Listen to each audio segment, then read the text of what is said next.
National Weather Service in Mobile has issued a flash flood warning for southeastern Escambia County in northwest Florida, southern Santa Rosa County in northwest Florida until 8 p.m. Central Daylight Time.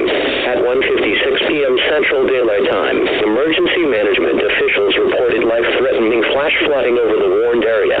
Radar estimates that rainfall totals of 6 to 14 inches have fallen across the extreme southern Escambia and Santa Rosa counties, with the highest totals over southeastern Escambia County. Additional heavy rain will move in from the Gulf and Mexico over the next several hours and reduce hourly rainfall totals of 2 to 3 inches at times. This will continue to cause extremely dangerous flash flooding in the warned area.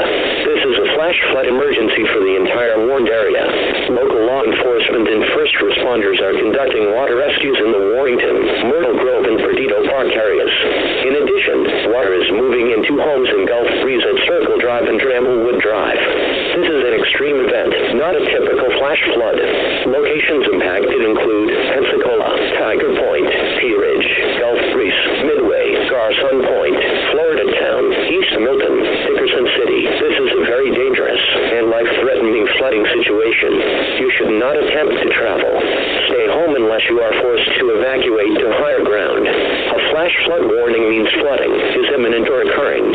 Seek higher ground immediately. Do not drive or walk into areas where water crosses the road. Turn around, don't drown.